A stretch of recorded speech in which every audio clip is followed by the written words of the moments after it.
and grow. But there's something more important than victory. At the U.S. Center for Safe Sport, we believe every athlete deserves to be safe from abuse and misconduct on and off the field. We equip athletes, parents, coaches, and others with the right education to recognize, prevent, and respond to harmful behavior. Join the movement to champion respect and end abuse at uscenterforsafesport.org. Broadcasting from the Kanowski-Bresney studios comes the radio medium Laura Lee Show. I feel like you had to let him go. Yes, it is. He was on life support. You've taken on the burden for his passing. Is that true? That is right. There's something to do with a Barbie doll. He used to stick the old school Barbie dolls in the cake. Oh my God, you're giving me goosebumps right now. The radio medium Laura Lee Show. Tune into your spirit every Tuesday at 4 p.m.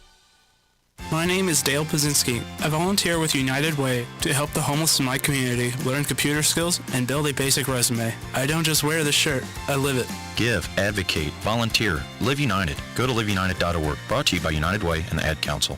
You're tuned in to Money Matters Boston, 1120 AM WBNW. This is the Money Matters Radio Network, WBNW 1120 AM and W275CM FM. Concord, Boston, the Money Matters Radio Network. Congratulations to the students and staff of Emergence Academy in Springfield, Massachusetts for their winning submission to the state's Power of Presence initiative. The school's amazing video will help spread the word about the power of students being in school every day. To see the video and learn more, visit us at doe.mass.edu.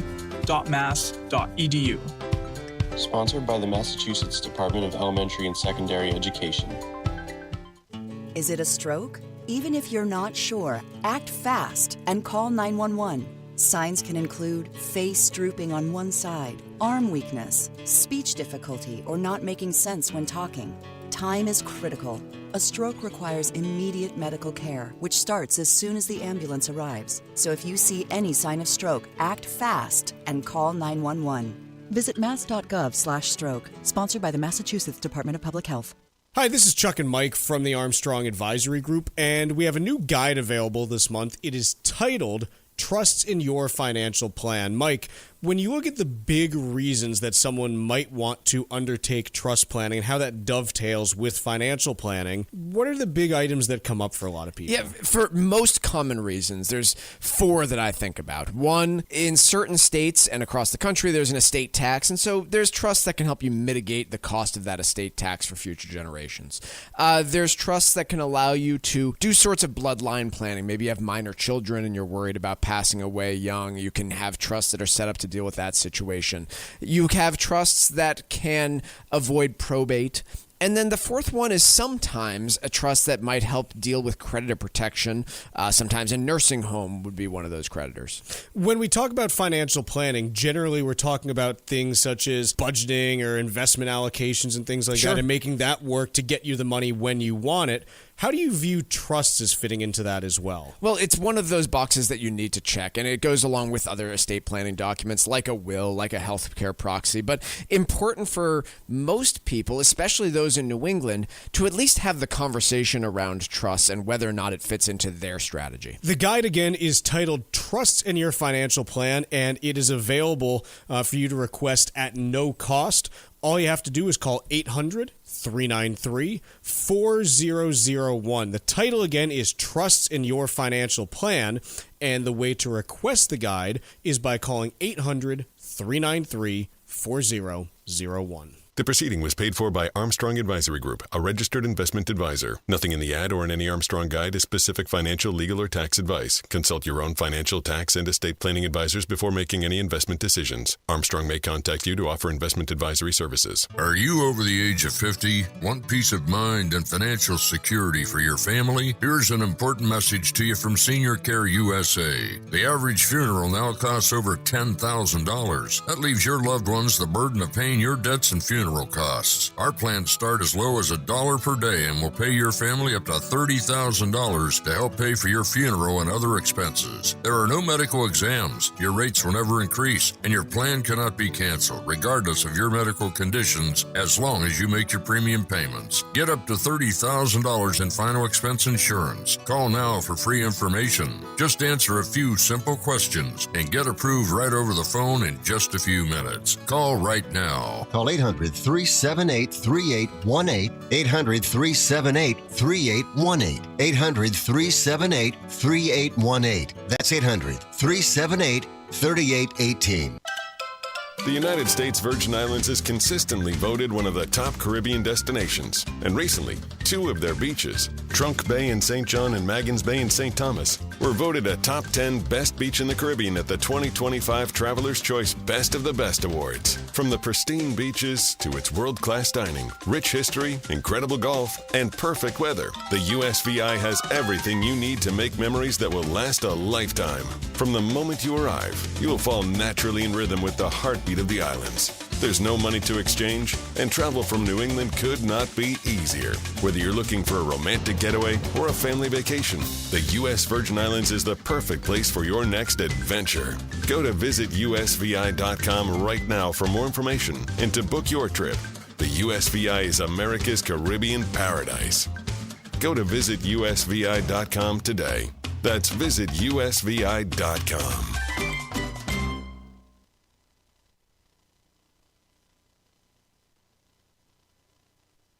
The Financial Exchange is produced by Money Matters Radio and is hosted by employees of the Armstrong Advisory Group, a registered investment advisor. All opinions expressed are solely those of the hosts, do not reflect the opinions of Armstrong Advisory or anyone else. Investments can lose money. This program does not offer any specific financial or investment advice. Please consult your own financial, tax, and estate planning advisors before making any investment decisions. Armstrong Advisory and the advertisers heard on this program do not endorse each other or their services. Armstrong and Money Matters Radio do not compensate each other for referrals and are not affiliated.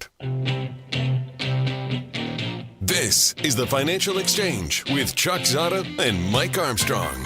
Your exclusive look at business and financial news affecting your day, your city, your world. Stay informed and up to date about economic and market trends, plus breaking business news every day. The Financial Exchange is a proud partner of the Disabled American Veterans Department of Massachusetts. Help us support our great American heroes by visiting dav5k.boston and making a donation today. This is the Financial Exchange with Chuck Zodda and Mike Armstrong. It's Friday here on the Financial Exchange. Chuck, Mike, Tucker with you as we round out the week. And top story continues to be the status of tariffs and where we go from here on the tariff situation. On Wednesday evening around 6:15, the U.S. Court of International Trade, or USCIT as it's known in the biz, they came out and they said, hey, all these tariffs, not all of them, but a lot of them, the 10% blanket tariffs, the fentanyl trafficking tariffs, those are all gone. You can't do those anymore. Yesterday, it was, I don't know the exact time, but yesterday, it was sometime in the afternoon, the Federal Circuit Court of Appeals said, hey, we're going to issue a stay on this pending the appeal. So the tariffs are actually still in effect while that appeal is going to be held. The timeline for that appeal is unclear. So they issued a stay on the stay is what you're saying? No, they issued a stay on the injunction. Ah, yes. Okay, got it. It's a stinjunction. Got it. Which is different from, well, I'm not going to get into it. In any case, so right now, the tariff situation is the exact same as it was until Wednesday at 6:15. So these tariffs are still in place. They are at the same rates they were at prior to that time period, but we don't know exactly what is going to happen with them as this case makes its way through that appeal and potentially, up to the Supreme Court, depending on exactly how this ends up going. But that's a process that could take, at the very least, weeks and potentially months, And so I think the big place that I continue to get to is there is no certainty for anyone to plan on when it comes to where tariff rates are going to be July 4th, Labor Day, January 1st next year. I think there's a very wide range of outcomes as to where these could be. Yeah, I don't know. I tend to think it's going to move faster now that this court, I know it took a couple months for this court to rule. I tend to think the Supreme Court and this appeals court rule faster than that, given how quickly they issued the stay, but no real idea. The other piece here, Chuck, that matters is, right, the administration is making contingency plans, obviously, but from all reporting I've seen, they don't really want to go and... So if you're the Trump administration and you're arguing in court, hey, we have a case here to be able to use these tariffs, you don't want to go around and say, okay, but also we are implementing a new set of tariffs on different rules because we're worried about this getting slapped down. And so let's say that does take a few months. You're collecting these tariff revenues. $16.3 billion was collected in April of 2025. If the administration loses this court case, then the Treasury has to go and reimburse all those tariffs that were collected, presumably. Potentially. It's unclear at this point. Ryan Peterson, who is the CEO of Flexport, who's a logistics company, I'll quote from an ex post from him. This is from May 29th, so this was from, let's see what time it was. This was at 3:25 a.m. yesterday. Okay. Which tells you how, logistics companies are dealing with this. When the CEO of a pretty big one is, tweeting at 3:25 a.m., it's like, okay, it's all hands on deck. Quote, I just talked to a highly regarded customs lawyer who thinks Trump's team will lose the appeal and tariffs will be overturned and refunded. Because it's not just that, hey, the tariffs get overturned and you collected what you collected. If the tariffs were imposed illegally, the collection of those tariffs then has to be refunded back to the people who paid them. Right, and that number was $16.3 billion in April, but only some of it would have been deemed illegal. Some of it was legal because it was based on steel and aluminum and a bunch of things that this court did not throw out. So this is, again, kind of messy, and as we talked about yesterday, there are a few different avenues that the Trump administration could go down if, in fact, the U.S. Court of Appeals for the Federal Circuit says, no, you can't do this, and then the Supreme Court either, affirms that or decides just not to take the case. In that case, you'd have to refund all these tariffs, but the Trump administration doesn't want to move on these backup plans because, as you noted, hey, if you're trying to present the case that, hey, we did things, legally and this is the right way, you don't all of a sudden go and start imposing all kinds of other tariffs through other means because it's basically an admission then that you didn't do it the way you were supposed to. Yeah. Look, they chose this path because it is expedient. It required the least amount of research on countries that might be violating terms. It did not require anyone to be designated or any product to be designated a national security concern. It was expedient. It was easy, and the downside was that it might have been an overreach of executive authority, and we will find out. I did not, Chuck. You apparently read through the what do we call it? The court case, the judgment from the the judges.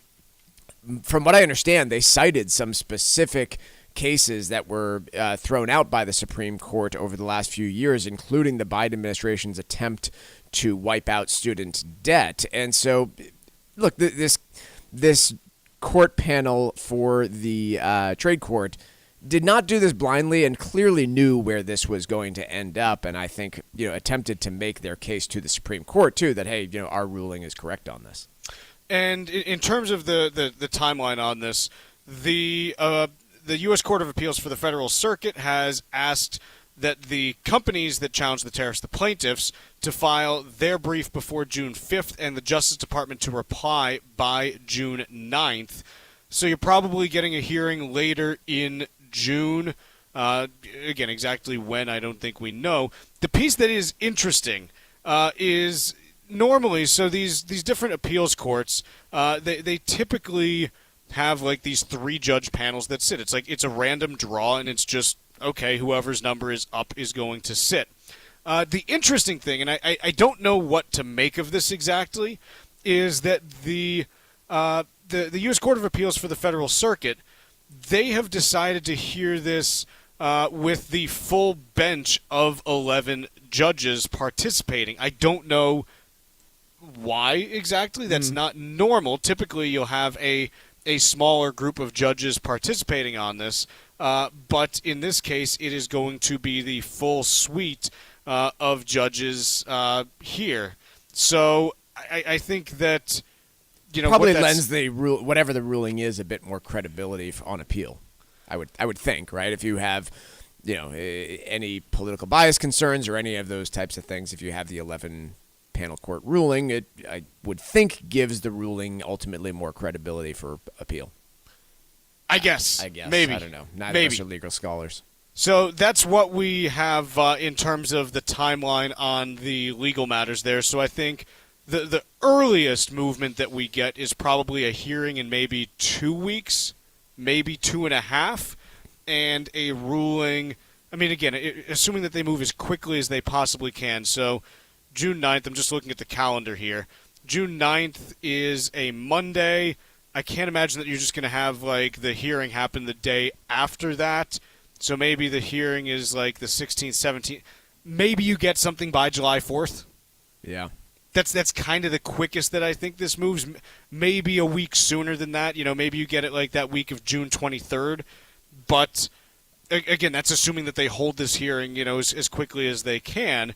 And either way, we're still probably looking like another 2 to 3 weeks at a minimum before you get a ruling, and it could be meaningfully longer. I have no idea exactly what the timeline's going to be on when this thing actually gets heard. So items spinning around in my brain, I mean, one, other than countries that are facing different sets of tariffs, maybe... not even China here. I don't know where you get a trade deal done. I don't know that any trade deals are possible to get done while this is going through appeal. Mike, how can you? You don't know if you are the EU, just as an example. What are you negotiating? Right. You don't know what you're negotiating against. Right. So there are no trade deals to get done, and so any optimistic announcements like we saw from the UK and the US the other day, we're going to cover later. President Trump and Scott Bessent's concerns about negotiations with China, like those really can't progress until this moves its way through the courts. And while yesterday I was thinking, well, the Trump administration can just pivot and go with a different tariff rule, not really while they are filing this appeal unless they want to really give up the chance of winning on appeal. And so, yeah, it seems to me that anything trade related is really at a standstill for the next few months. Like, just as an example, so you mentioned the UK, the agreement between the United States and the UK, which was not a written agreement; it was a framework for some sort of agreement. Well, no, it was written, but it was non-binding. Yeah. So like they wrote down the terms of it, but it was non-binding. Does the UK at this point just say, "What do you want us to do with this?" Forget about it. I don't know. I don't know what you do actually. I don't know what you do if you are a counterparty, given the potential for these tariffs to end up being rolled back, pending this appeal. So we'll see where that goes. Let's take a quick break. When we come back, let's talk a little bit about the state of play between the U.S. and China right after this. Get up-to-the-minute market updates with Wall Street Watch, weekdays at 10:30, only here on the Financial Exchange Radio Network. Hi, this is Mike Armstrong from the Armstrong Advisory Group. Estate and financial planning go hand in hand, and one of the most common ways to keep that bond secure is with a trust. Our new guide, called Trusts in Your Financial Plan, is available right now. In it, we'll discuss the various types of trusts that exist and how they might benefit your planning process. Trusts provide a number of different protections for your assets, including privacy, control, and tax efficiency. If you're retired or nearing retirement and have concerns about your financial strategy and whether or not a trust may help, call us today at 800-393-4001 and ask for your free guide called Trusts in Your Financial Plan. Learn about how a trust could make a difference for you and your family by calling 800-393-4001. That number again is 800-393-4001, or you can request the guide from ArmstrongAdvisory.com. The proceeding was paid for by Armstrong Advisory Group, a registered investment advisor. Nothing in the ad or in any Armstrong guide is specific financial, legal, or tax advice. Consult your own financial, tax, and estate planning advisors before making any investment decisions. Armstrong may contact you to offer investment advisory services.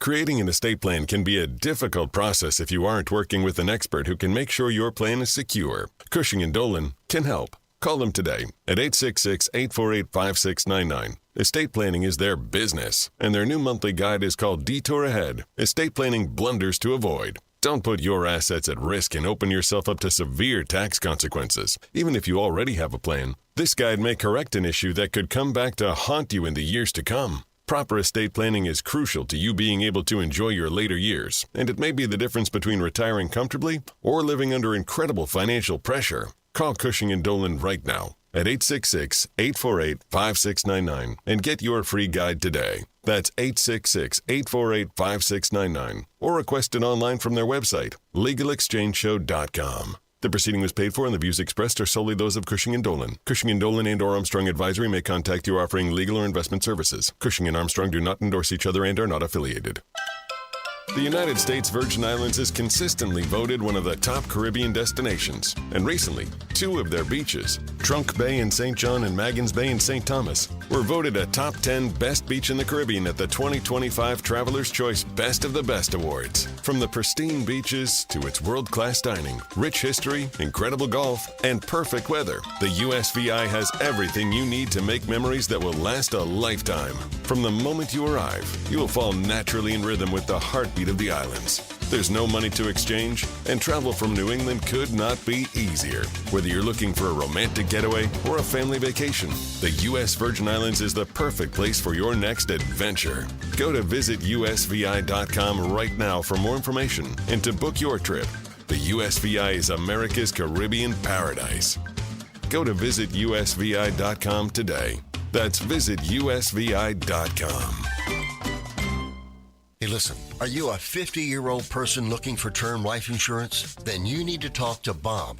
Bob specializes in helping people find $1 million or more of term life insurance for a couple of $100 a month. Look, you need to know there's a price war in the term life insurance business, and you may be paying too much. Call Bob, and he'll shop and see how much money he can save you. Look, this could be the last term life insurance policy you ever have. Your rates are guaranteed for the next 20 years. That's right, guaranteed level rates for the next 20 years. And if you're a smoker or your health is not perfect, Bob has great rates for you too. So for $1 million of term life insurance coverage for a couple of $100 a month, call Bob right now. 800-965-7987. 800-965-7987. 800-965-7987. That's 800-965-7987. Paid for by Term Direct.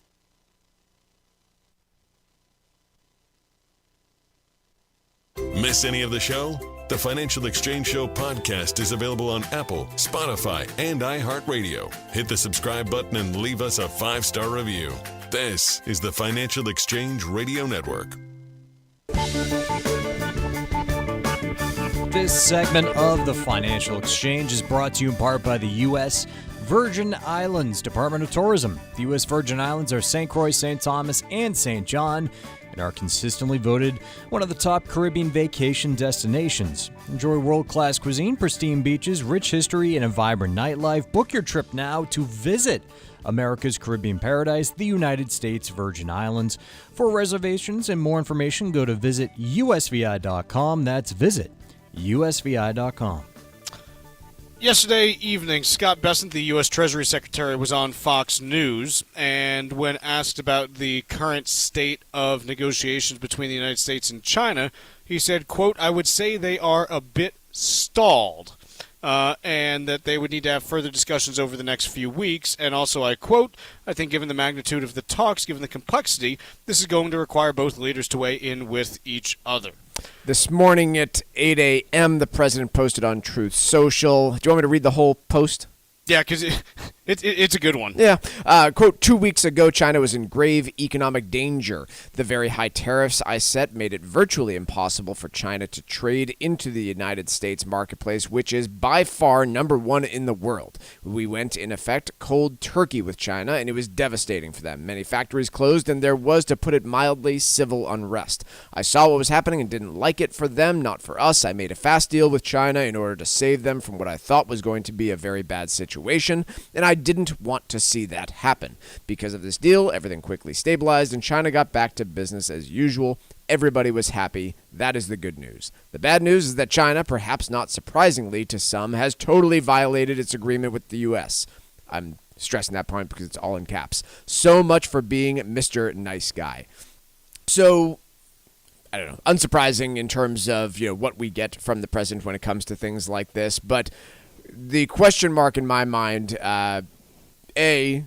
these tariffs were part of what was struck down by this court. So the tariffs on China, which were justified at least in part by the fentanyl trade, are specifically what the court called out and struck down, if I'm not mistaken, correct? It called out that, which is the original 20% tariffs on China that were imposed this year, and then also the 10% reciprocal tariff as well. So that entire 30% is in question here. And so, yes, the Trump administration could ultimately levy different tariffs on China. They could do different export restrictions and plenty other ways to escalate trade with China. But right now, if you are China, you sit back and relax because there's not really much in the way of teeth on this, I think. So it's a maybe. Like, no one has any idea. Yeah. Like, let's be honest. No one has any idea what is going to happen with the legality of those tariffs from here. I will say the market is not buying any material change. True. S&P 500 is down 7 points right now. Yep. Even like immediately after, the S&P sold off like 0.5% and recouped that, within the hour. So the market is basically not buying this for one of two reasons. Either saying, A, you're not going to be able to impose any new tariffs or any more additional measures along those lines. Or B, you're not actually going to. It is pretty important right now, too, because there, as we speak, are presumably a lot of products moving from China to the United States that were produced and shipped after the president, put in the tariff relief down to 30%, and businesses started saying, yeah, let's manufacture and get going. And so real consequences to this potentially heating up and a reimposition of tariffs if that's where things go, or reimposition of higher tariffs. The market's not buying it. No, it's not. That's what I'm saying. And part of this is, look, last Friday is when we got, the EU tariffs going to 50% June 1st. Yeah. By Monday, that was a non-factor. Yeah, but frankly, that's what concerns me about all of this. Like, this is a frustrated post from the president. Am I wrong? No, I don't think you're wrong. And so, look, he's aware that he is losing credibility in markets. He's aware that he's losing some credibility with China and with these other trade negotiations. And so that's kind of what concerns me is I do think that the president of the United States needs to have credibility when it comes to negotiating trade deals. And I think he recognizes he's lost a fair bit of it. And so what do you do in that position, I think, is the big question that I have. And I don't have any answers to that.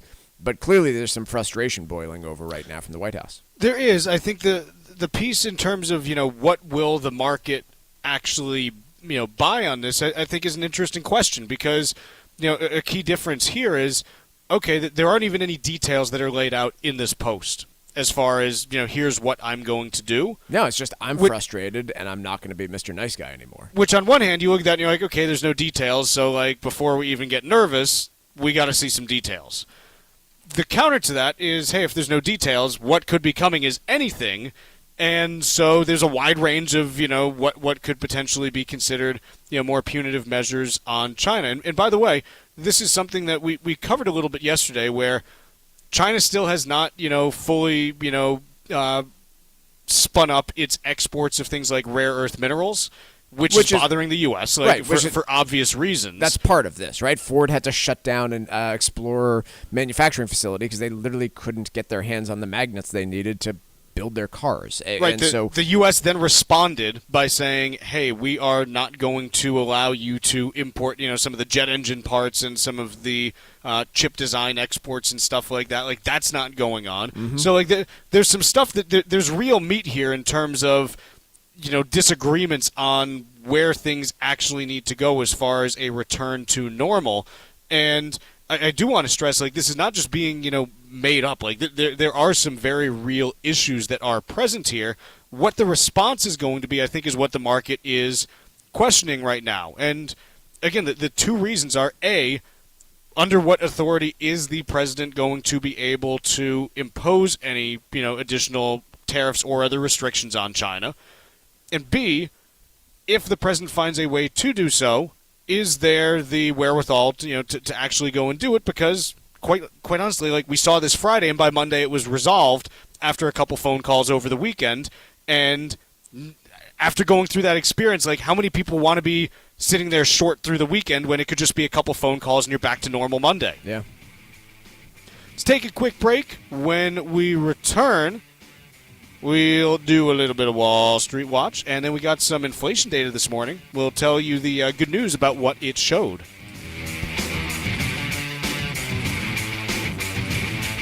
Like us on Facebook and follow us on Twitter @TFE Show. Breaking business news is always first, right here on the Financial Exchange Radio Network. Did you outgrow your timeshare and now you want out? But you can't. You can't sell it, and you can't get out of the contract. Imagine trying to get out of your mortgage. That's what a timeshare is. You can't just call up the bank and say, I don't want to pay it anymore. But we may be able to help you do just that. Listen, a timeshare maybe for you once was a great thing, but now you don't use it much. And they are not easy to get rid of. Plus, you do have to pay for it every month. Qualified timeshare owners can get out of their contract legally and permanently without ruining your credit or even filing bankruptcy. And imagine, no more mortgage payment or fees. Call the Timeshare Exit Hotline qualification line now. It's free to learn more. 800-455-7967. 800-455-7967. 800-455-7967. That's 800-455-7967. Paid for by Timeshare Defense. There are critical mistakes you can make during the estate planning process that may have a damaging effect on your financial strategy. Cushing & Dolan's new guide is called Detour Ahead, Estate Planning Blunders to Avoid. Get yours today and make the right decisions to protect your assets. Call 866-848-5699. That's 866-848-5699 or request it online at LegalExchangeShow.com.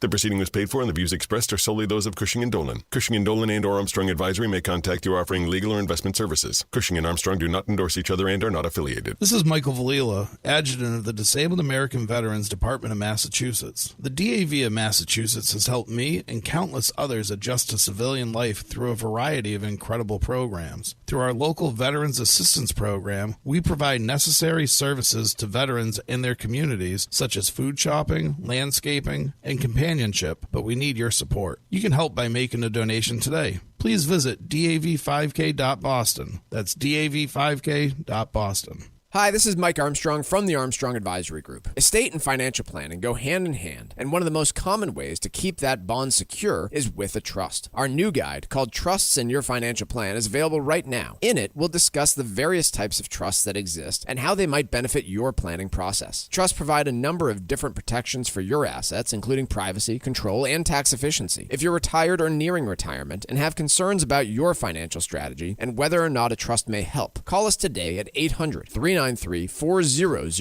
and ask for your free guide called Trusts and Your Financial Plan. Learn about how a trust could make a difference for you and your family by calling 800-393-4001. That number again is 800-393-4001, or you can request the guide from ArmstrongAdvisory.com. The proceeding was paid for by Armstrong Advisory Group, a registered investment advisor. Nothing in the ad or in any Armstrong guide is specific financial, legal, or tax advice. Consult your own financial, tax, and estate planning advisors before making any investment decisions. Armstrong may contact you to offer investment advisory services. This is Tucker Silva of the Financial Exchange Show, and I'm joined today by estate planning attorney Todd Lutzke with your Financial Exchange Quick Tip of the Day. And today, we're talking about the top estate planning mistakes to avoid. Todd, a lot of people create their estate plan, but there are some that don't actually transfer assets into it. Can you explain why this is such a big mistake? Sure. I mean, I'm going to try to explain it both from a revocable and an irrevocable planning standpoint. With the revocable, if you don't put assets in there, you end up leaving them owned perhaps jointly if you're married, and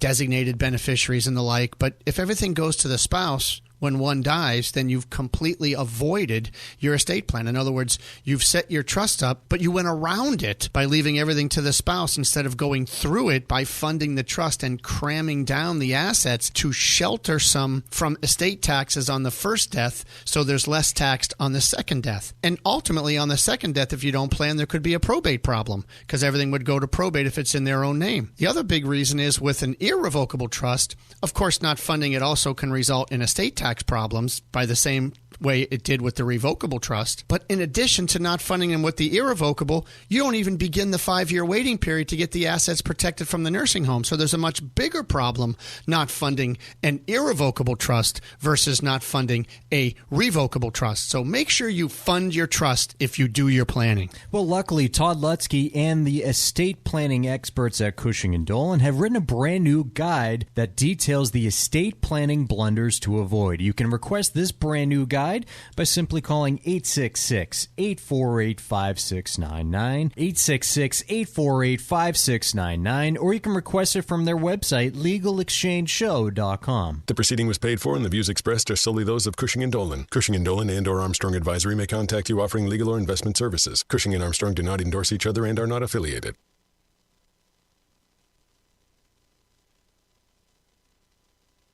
Time now for Wall Street Watch, a complete look at what's moving markets so far today, right here on the Financial Exchange Radio Network. On the final trading day of May, markets are mostly quiet and in mixed territory as investors monitor the on-again, off-again status of Trump's tariffs, in addition to the Fed's preferred measure of inflation, the core PCE index, which came in line with estimates. Right now, the Dow is up by only 50 points, about 0.1%. S&P 500 is down by 7 points. NASDAQ off by 68 points, or about 0.33%. Russell 2000 is off about 0.6%. 10-year Treasury yield down by 1 basis point, now at 4.40%, and crude oil is down 0.2%, trading at $60.53 a barrel. Marvell Technologies down by 5%, despite the chip maker swinging to a quarterly profit and logged a jump in sales driven by AI demand. Meanwhile, Dell Technologies hiked its earnings guidance as demand for its AI server boosts sales. Dell's down by 1%. Over to the retail sector, where Gap shares are sinking by over 19% after the clothing retailer forecasted flat quarterly sales and up to $150 million in tariff costs after mitigation efforts this fiscal year. Another retailer, an American Eagle Outfitters, up by about 0.5% today after it swung to a quarterly loss and withdrew its outlook. Ulta Beauty shares jumping by 14% after the cosmetics retailer raised its annual outlook and posted higher than expected quarterly sales. Elsewhere, Costco reported a higher profit and outlined tariff mitigating measures it says have helped the warehouse club avoid price hikes. Costco up by 3%. Zscaler jumping by 8% after the cybersecurity company reported higher quarterly revenue and nudged its full-year guidance. And shares in Airbnb pulling back by about 0.33% after Truist Securities downgraded the short-term vacation home rental company to a sell rating, where the analyst said that investors haven't fully accounted for soft summer leisure trends in both the U.S. and Europe. I'm Tucker Silva, and that's Wall Street Watch.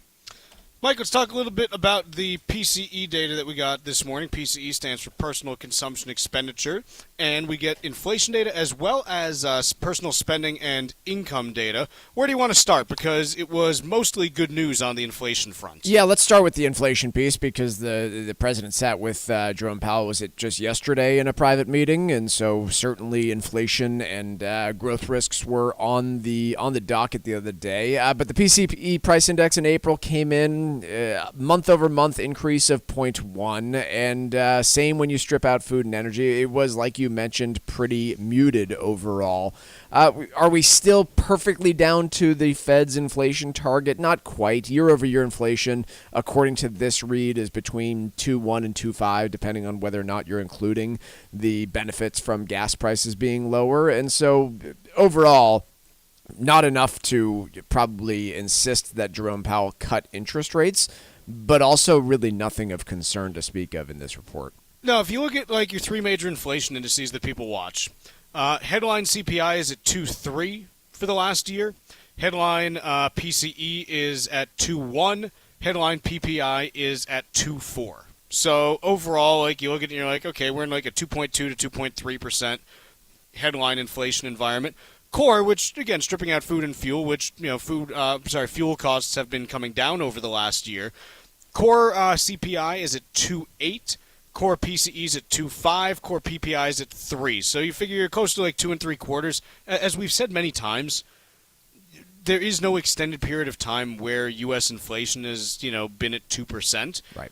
You're perfectly fine with an economy that is running, somewhere in the mid-2s, or even, you get to like 3% on inflation, and you're fine there. So long as growth is still reasonable, I think it's totally reasonable to have low 3s inflation. Yeah, well, here's the thing. Growth is not really growth's going to be a function of two things: population growth and productivity. And ultimately, like those are going to happen regardless of what's going on with the inflation piece. Yep.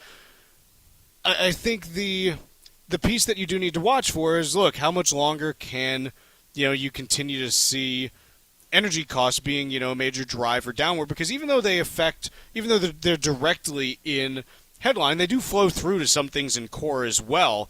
When you look at what's in there. Things like transportation services, those become more expensive as, fuel costs rise, even though it's not directly captured there. And so I do think that the interesting thought experiment is, okay, for the last 12 months, energy costs, gas prices are down, 11.8%, fuel oil down 9.6%. Could you see a world in which those, end up increasing 10%, not necessarily this year, but, some point in the future? And now your headline CPI has gone from, 2.3 to 3.5. Okay, like, are we comfortable, with that, and how do we manage through that situation? So I think we are. I mean, maybe I'm not, and I wouldn't want to see my gas prices go back up to $4 a gallon and my fuel oil to jump. But I don't know that gives the Fed a whole lot of pause if they're still seeing core inflation in the 2.5 to 3 range. Well, because that's probably the scenario you would get to. And this is the piece where the tariffs come into play. Yep. Because ultimately, April is still a period where, and there's a bunch of data that's out on this now, there really was not any effective pass-through of tariffs in April, because anything that was being sold in April was bought before then by the suppliers, right, by the retailers and whoever it might be. It's going to be May, June, July, August, that kind of 4-month ramp-up period is where you're going to see it. And I think the question that the Fed is asking is, look, we don't know how much is going to be passed through. We don't know if this is going to be, a transitory one-time thing or inflation expectations embedded. Is this something, that really bites further? And so that's something that I think has the Fed. That's why, quite honestly, the Fed has not made any further moves to the downside right now, in my opinion. I don't think they would have done, big cuts or anything, but I think absent tariffs, yeah, maybe a 0.25% cut in June is on the table. Yep. Like little things like that. I don't think you have anything big that's out there. The other pieces of data that we got for the data release this morning, personal income and personal spending. Personal spending came in basically online with expectations, growing 0.2% for the month. Personal income was a big move to the upside, coming in at 0.8% versus consensus estimates of 0.3 to 0.4. So you say, why? What's going on there? Parker Ross, who is the global chief economist at Arch Capital, had a great thread on X about this. And basically, if you actually go through and read what the Bureau of Economic Analysis indicated on this, because they're the ones who put this data series out, and they tell you what's going on.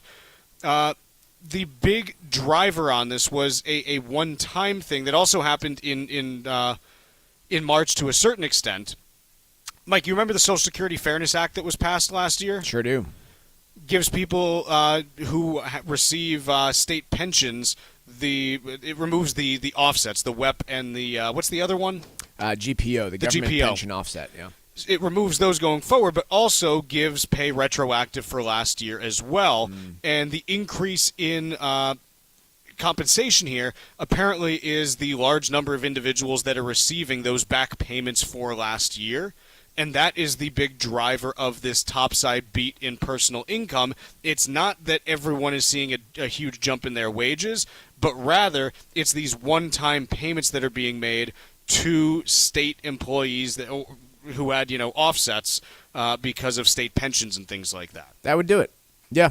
So I found that kind of interesting. A number of people across New England who got pretty big deposits back then, and that would move the needle. Let's take a quick break here. When we come back, Should we talk a little bit about CEO confidence now? Sure. Let's do that when we return. Text us at 617-362-1385 with your comments and questions about today's show, and let us know what you think about the stories we are covering. This is the Financial Exchange Radio Network. New Englanders love the Caribbean, and now there's a Caribbean travel channel available for you to learn all about Caribbean culture while you're planning your next trip to your favorite island. The TravelShareIt.com marketplace is loaded with information about the arts, festivals, food, and music throughout the Caribbean, and is an interactive website featuring daily travel deals to any island of your choice. Book your next Caribbean vacation on the most comprehensive travel channel for the islands, TravelShareIt.com. That's TravelShareIt.com. This is Michael Valila, Adjutant of the Disabled American Veterans Department of Massachusetts. We focus on the people returning from service, not their specific illness or injury. Our number one goal is to make sure our veterans have the necessary services they need, be it physical, emotional, or financial, so that their transition can be seamless. You can help our great American heroes as well by making a donation today by visiting dav5k.boston. That's dav5k.boston. Trust can play a key role in your financial strategy, and understanding the different kinds and their purpose may help you make the right decisions for your overall plan. Hi, this is Chuck Zodda from the Armstrong Advisory Group. Trusts are utilized for a variety of reasons, but the most basic use is to make settling an estate easier. Trusts have the ability to bypass probate, which can save you significant time and money while allowing your assets to be distributed directly to your beneficiaries. Our new guide this month is called Trusts in Your Financial Plan, and you can get it by calling 800-393-4001. Learn about trusts and their possible benefits to your financial strategy by requesting your free guide today. That number again is 800-393-4001, or request it online at armstrongadvisory.com. That's armstrongadvisory.com. The proceeding was paid for by Armstrong Advisory Group, a registered investment advisor. Nothing in the ad or in any Armstrong guide is specific financial, legal, or tax advice. Consult your own financial, tax, and estate planning advisors before making any investment decisions. Armstrong may contact you to offer investment advisory services. Creating an estate plan can be a difficult process if you aren't working with an expert who can make sure your plan is secure. Cushing & Dolan can help. Call them today at 866-848-5699. Estate planning is their business, and their new monthly guide is called Detour Ahead, Estate Planning Blunders to Avoid. Don't put your assets at risk and open yourself up to severe tax consequences. Even if you already have a plan, this guide may correct an issue that could come back to haunt you in the years to come. Proper estate planning is crucial to you being able to enjoy your later years, and it may be the difference between retiring comfortably or living under incredible financial pressure. Call Cushing & Dolan right now at 866-848-5699 and get your free guide today. That's 866-848-5699, or request it online from their website, legalexchangeshow.com. The proceeding was paid for, and the views expressed are solely those of Cushing & Dolan. Cushing & Dolan and or Armstrong Advisory may contact you offering legal or investment services. Cushing and Armstrong do not endorse each other and are not affiliated. Is it a stroke? Even if you're not sure, act fast and call 911. Signs can include face drooping on one side, arm weakness, speech difficulty, or not making sense when talking. Time is critical. A stroke requires immediate medical care, which starts as soon as the ambulance arrives. So if you see any sign of stroke, act fast and call 911. Visit mass.gov/stroke, sponsored by the Massachusetts Department of Public Health. Environmental nonprofit Ocean River Institute is working with communities to tackle climate change with nature-based solutions that feature slowing water down and building more soil with grasses and plants. Research indicates that people acting in their own neighborhoods can build an inch of soil in a year and slow sea level rise down by as much as 25%. Please visit oceanriver.org for more information on opportunities to make a difference and go the distance for savvy stewardship of a greener and bluer planet Earth.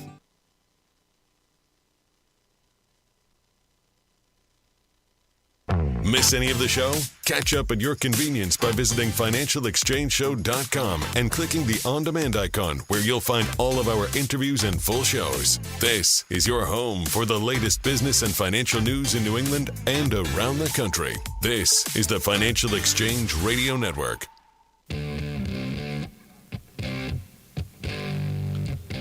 Mike, we get a piece of data every quarter from the conference board. It's called the Measure of CEO Confidence, with a trademark on it, by the way. And what it showed was that during this survey of 133 CEOs who participated from May 5th through May 19th, that CEO confidence fell by 26 points from a reading of 60 down to a reading of 34. That was the largest drop since they started the survey, which is not recently. It was back in 1976 when the survey started. So, interestingly, the period that I noted that the survey was conducted May 5th through May 19th basically perfectly brackets the May 12th announcement of the reduced China tariffs. Conference Board notes this as well and says, quote, CEOs responding before and after May 12th reported similar very negative views about the current state of the economy in their own industries. However, the CEOs who responded after May 12th tended to be somewhat less pessimistic about the future, and fewer expected a deep recession, which I think is, meshes with what you would expect to see. I think the question on this is, does this matter?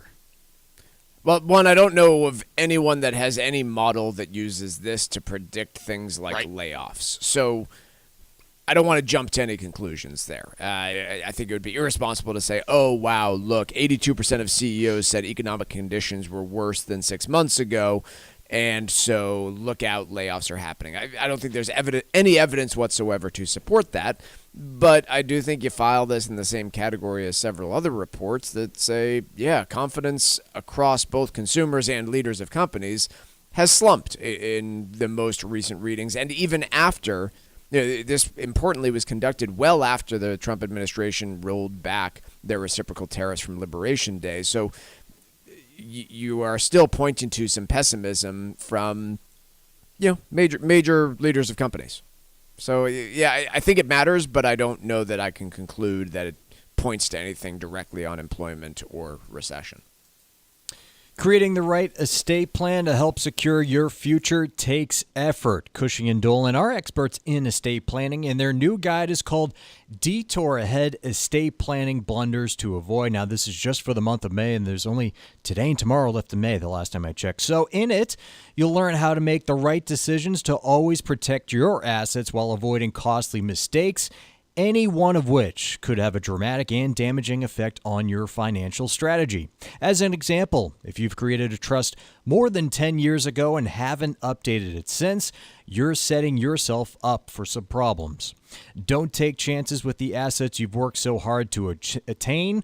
Cushing & Dolan's new guide for the month of May will help you address issues like this. And as I mentioned, May is running out of time here. Only a couple more days to get it. Your last chance. Call 866-848-5699 or ask for their free copy of the guide called Detour Ahead Estate Planning Blunders to Avoid. The number again is 866-848-5699, or you can request it from their website, legalexchangeshow.com. The proceeding was paid for, and the views expressed are solely those of Cushing & Dolan. Cushing & Dolan and/or Armstrong Advisory may contact you offering legal or investment services. Cushing and Armstrong do not endorse each other and are not affiliated. Mike, we got a piece in Bloomberg. It's titled, Trump's tax bill has a nasty surprise in salt fine print for some rich Americans. And I guess I'm just not sure that there's any meat on this bone. You don't think so?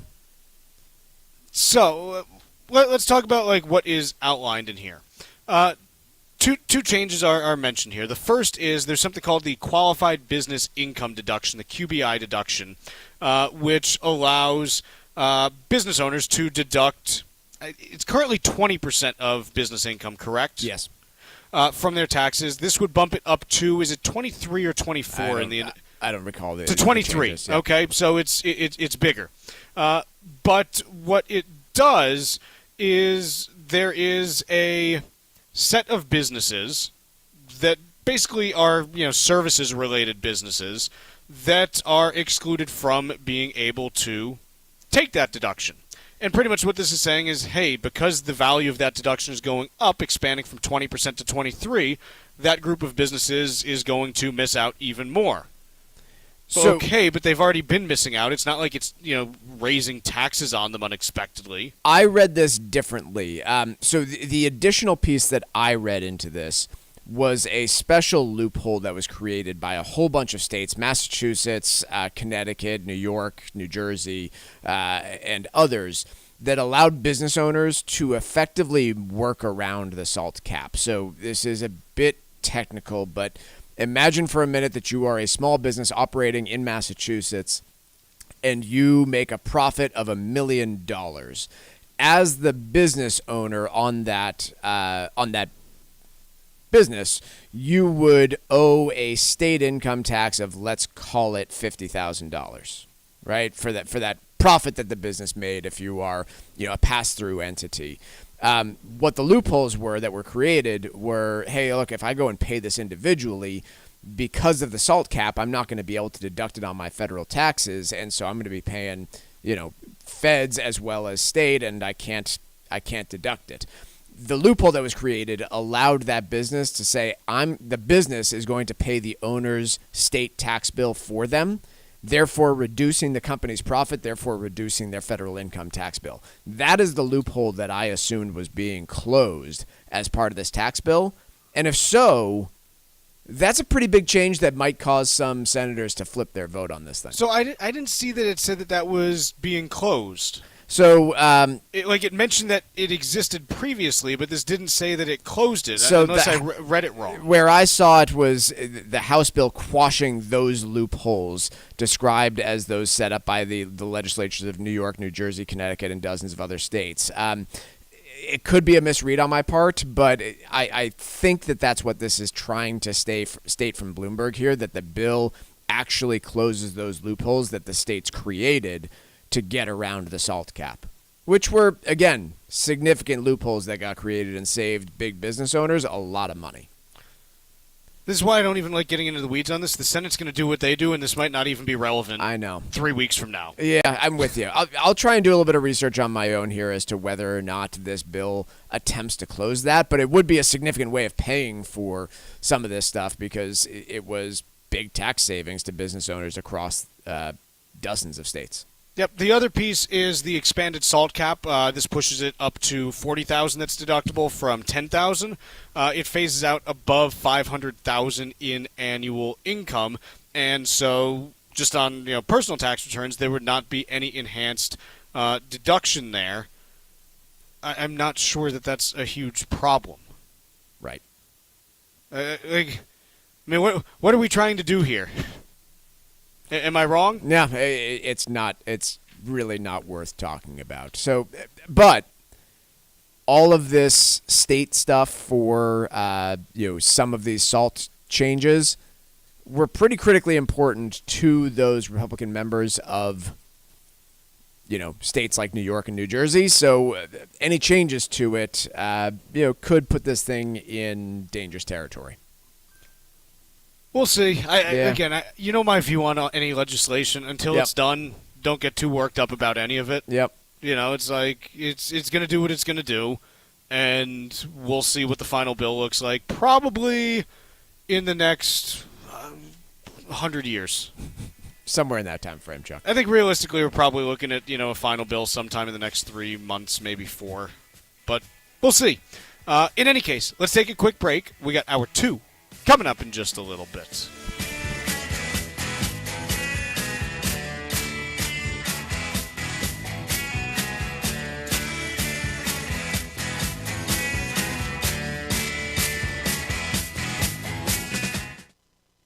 Cardiovascular disease is the #1 killer of women, taking the lives of 1 in 3. That's more than all forms of cancer combined. For too long, heart disease and stroke have taken the lives of the women we love. But we're not giving up because we have something better, stronger, more powerful. We have each other. When we come together and go red, the more power we have against our greatest health threat. Visit GoRedForWomen.org today to learn more. As a busy mom to 4 kids, my to-do list is full. Trying to fit in exercise, eating right, and prioritizing self-care can feel next to impossible. While we can't add more hours to the day, we do have a great resource to help. Go Red for Women has easy tips, tools, and information to help you and your family live a healthier life. So to all the moms, the aunts, grandmothers, and amazing women out there doing it all, visit goredforwomen.org/momlife today. You take care of them, Go Red for Women will take care of you.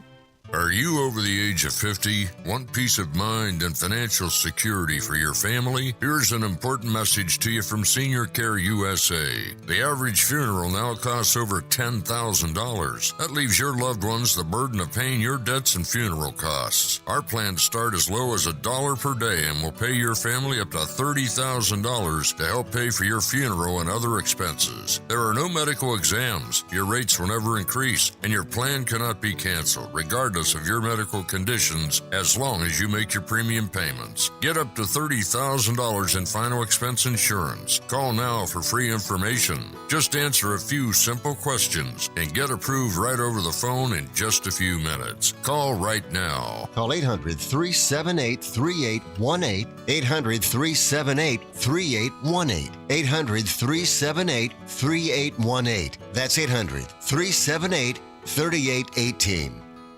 Hey, listen, are you a 50-year-old person looking for term life insurance? Then you need to talk to Bob. Bob specializes in helping people find $1 million or more of term life insurance for a couple of $100 a month. Look, you need to know there's a price war in the term life insurance business, and you may be paying too much. Call Bob, and he'll shop and see how much money he can save you. Look, this could be the last term life insurance policy you ever have. Your rates are guaranteed for the next 20 years. That's right, guaranteed level rates for the next 20 years. And if you're a smoker or your health is not perfect, Bob has great rates for you too. So for $1 million of term life insurance coverage for a couple of $100 a month, call Bob right now. 800-965-7987.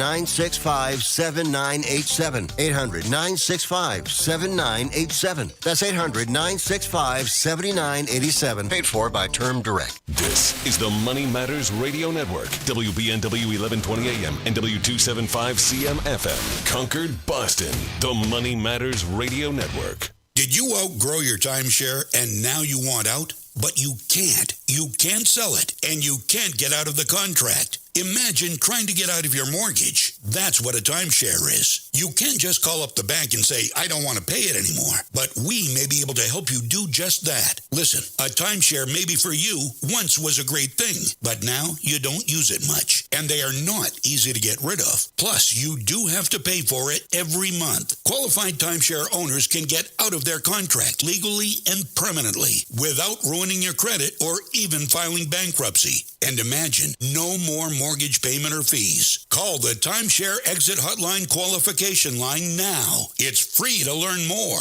800-455-7967. 800-455-7967. 800-455-7967. That's 800-455-7967. Paid for by Timeshare Defense. The United States Virgin Islands is consistently voted one of the top Caribbean destinations. And recently, two of their beaches, Trunk Bay in St. John and Maggins Bay in St. Thomas, were voted a top 10 best beach in the Caribbean at the 2025 Traveler's Choice Best of the Best Awards. From the pristine beaches to its world-class dining, rich history, incredible golf, and perfect weather, the USVI has everything you need to make memories that will last a lifetime. From the moment you arrive, you will fall naturally in rhythm with the heartbeat of the islands. There's no money to exchange, and travel from New England could not be easier. Whether you're looking for a romantic getaway or a family vacation, the U.S. Virgin Islands is the perfect place for your next adventure. Go to visitusvi.com right now for more information and to book your trip. The USVI is America's Caribbean paradise. Go to visitusvi.com today. That's visitusvi.com. It happens all over Massachusetts. In every home and every community. Be careful on your bike. Learning can happen anytime, anywhere. We'll see you at practice this weekend. And no matter how learning takes place in your family's life, DESE is there as your partner. The Massachusetts Department of Elementary and Secondary Education. Never stop learning. Find out more at mass.gov/back-to-school. Sponsored by the Massachusetts Department for Elementary and Secondary Education. Let's talk LDL. AKA bad cholesterol. The higher your LDL cholesterol, the higher your risk of a heart attack or stroke. Your health matters. Know your number. Talk to your doctor and get your cholesterol checked. And learn how to help lower your LDL bad cholesterol. Because your health is in your hands. Find out more at heart.org/LDL.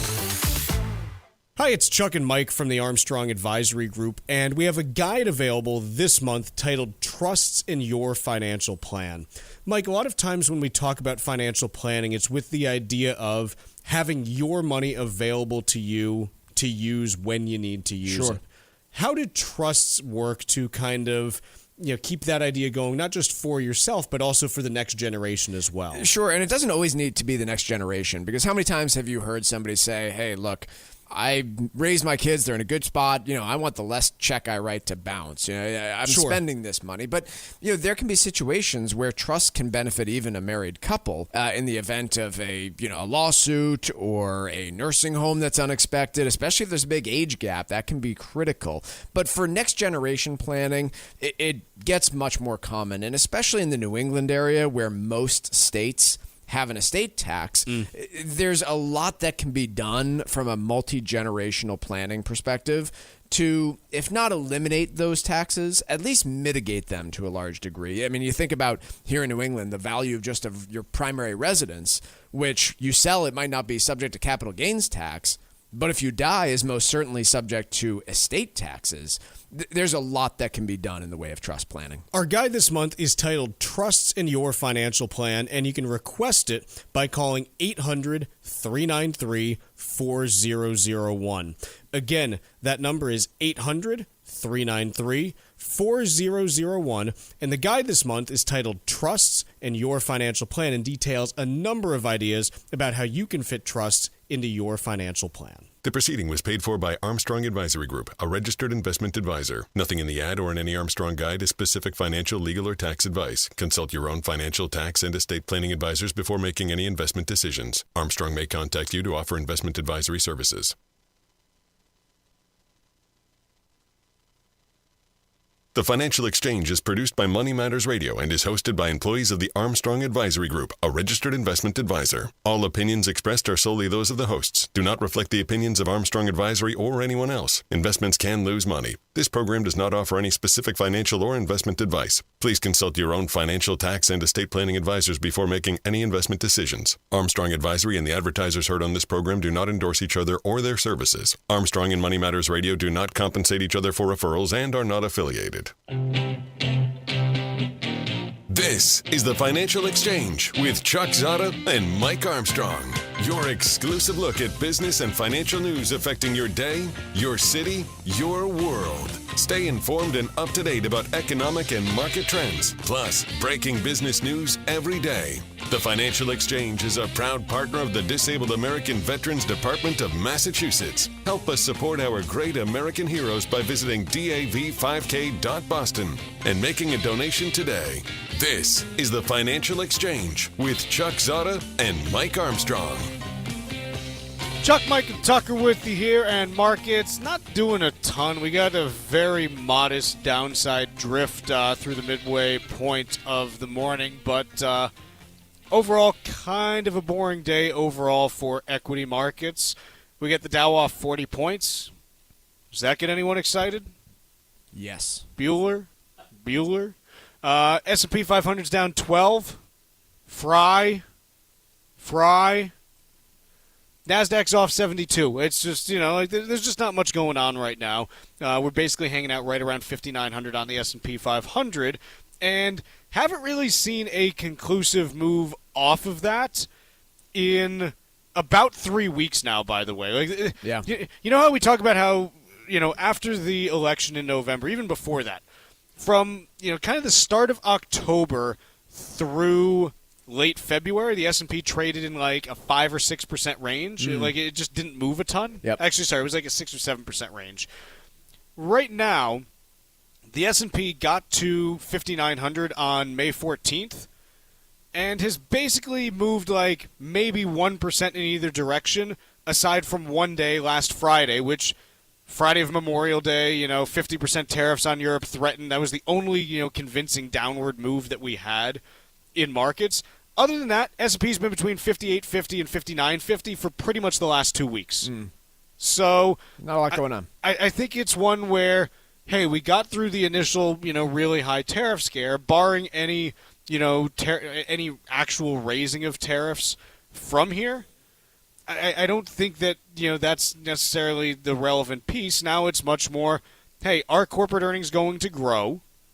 Or is the U.S. going to see an economic slowdown that potentially, typically indicates a pullback in earnings growth, and is that the next leg that we see? And we don't know, which is why markets for 2 weeks have pretty much been doing nothing exciting.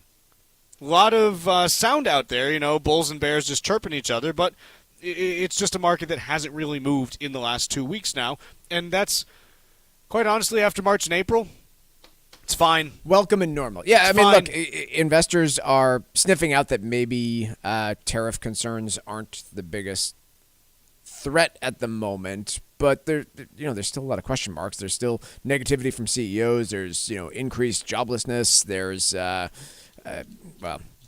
shouldn't say quite increased joblessness, but increasing numbers of people on unemployment, doles, and a tax bill that, does not completely reshape our tax code, but makes significant changes and potentially increases deficits. And I think there's a lot of questions as to what that all shapes out to look like. 10-year U.S. Treasury is pretty much flat at 4.422%. You've got oil, West Texas Intermediate, down 35 cents a barrel to $60.59. Again, we've basically been hanging out right around 60 for the last couple weeks. And we got gold off 38.10 an ounce to 32.79. And so not a ton of movement on that front either.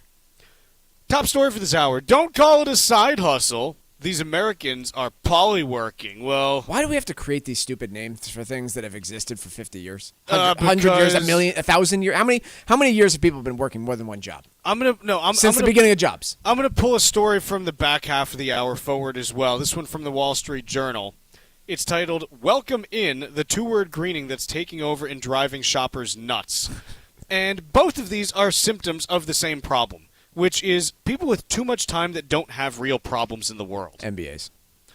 No, listen, Mike, you will almost never get me to say something, genuinely nice about MBAs as a whole. There can be nice individual MBAs, but as a whole, it is a culture that has just sucked like the lifeblood out of the U.S. economy and replaced it with a whole bunch of numbers and no real dynamism. Don't try and tell me that some consultant didn't go to Starbucks and convince management that, we need to train all of our baristas to start saying welcome in when customers come to make it a nice homey feel. That was done by some consultant somewhere that probably has an MBA. Like, how is it a problem that people are saying welcome in? Like, granted, it's horrible English and makes absolutely no sense, but even I, as, the most pedantic of all grammatically correct speakers in the world, I don't care about welcome in if someone's going to say, whatever. I get said a million different things when I go out to, a restaurant or a store or wherever it might be. Welcome in is, like, the least offensive thing that someone can say to you. Yeah, it's up there. I don't know. So the fact that it has a story being published about it, I mean, and not just a story. This is like 1,500 words or something. It's kind of long. So I just don't know why that is relevant at all. But polyworking, I got to quote this piece. "For a growing number of Americans, juggling more than one job, or polyworking, has become just another day at the office. As a practice, it's not so new. Think, quote, moonlighting." Oh, gee, you mean there's already a term for this that we could use? Or, hey, side hustle? And then it gets to, as a term, polyworking is more recent. It began cropping up in human resources research and traditional and social media after the COVID-19 pandemic as an upbeat spin on millennials' workers' reputation for taking on side hustles, trying to monetize hobbies, or eschewing 9-to-5 work. What was negative about moonlighting or about a side hustle? Well, here's the thing. What was the negative connotation to either of those two words? I don't know. Look, some of this is just, hey, every generation tries to come up with, new language that adults, like older adults, don't understand, mostly to anger the older adults. I mean, I think about, when I was, 15, 18, 25, yeah, I loved being able to say something and have adults look at me and be like, what's wrong with you as a human? Yeah. And, it's, so I understand that. But, needing to rebrand them because it needs to be a more upbeat spin. I mean, look, I'd like to rebrand the bubonic plague as, purple dot, fun time, but... You do really do this with everything, right? What was the one from a few years ago? Quiet quitting. Quiet quitting. Like, just being lazy on the job is now It wasn't called even being quiet lazy. quitting. It was just doing, your job, and because you weren't doing anything extra, that was called quiet quitting, and managers were like, we can't stand this, blah, blah, blah, blah, blah, blah, blah. And so now polyworking or polyemployment is a big thing now. No. It's not. It was not. It's not a big thing. It has always been a big thing. Yeah. And has a new name in 2025. That's all. So I guess the one thing that is different and that is unique is post-pandemic, one of the things that did pop up was more remote work. And the interesting thing that I do think is really something unique is someone who is working 2 full-time jobs in the time of one, just using their computer and different programs on that computer to work 2 9-to-5s at the same time from home. That is something that I do think is unique, and if you want to call that polyworking and, relegate it to that tight definition, I'm all ears on that. Yeah, I guess. Yeah, I did meet, I think I mentioned on the program, I met somebody out in California who was doing that exact thing, 2 9-to-5s. I think he was making good money. I think 6-figure income from both jobs at once, and was able to not do them both in 40 hours a week, but was able to handle them both, and obviously neither employer had any idea. I haven't heard much of that at all. I couldn't see an employer being thrilled about that. But they don't know. They don't know. They have no idea. Oh, okay yeah, then. There were the I asked him about that. I was like, did you disclose that to either of your employers? And he just said, I have no idea why it would be any of their business. Interesting. It probably depends on the industry. Like, you Of can course. get away with that in certain industries if you are... If you're a security consultant for the, a defense company, that's not going to work too well. Right. If you are, in the finance industry and potentially have undisclosed conflicts of interest and, outside business activities, big problem for you. But if you are, a marketing person for a fast food company, and at the same time you're also doing marketing for a shoe company, nobody cares. I don't think there's a huge problem there. Well, they as would long as you're care. getting your work done. Yeah, they would care. I think if they found out. Oh, if they found out, you'd probably lose your job, I'd say. Yeah, it's a big risk. I'd be willing. If someone does the work, what do I care?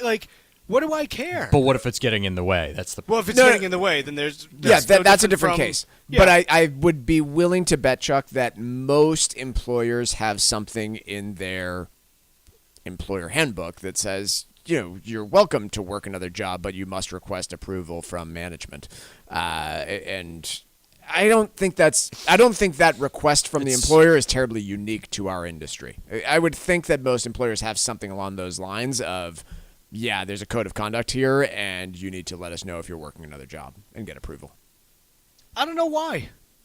Well, I would say imagine somebody working for one of your direct competitors. But that's not another job. That is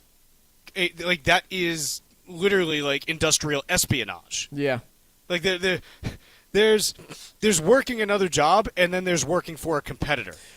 Yeah, but my point would be that is why those rules exist on the books, and so they're probably not specific to you cannot work for our competitor. It's just if you work somewhere else, you need to disclose it to us so that we can evaluate it. And by not doing it, yeah, they're probably violating a term of employment for their employer would be my guess.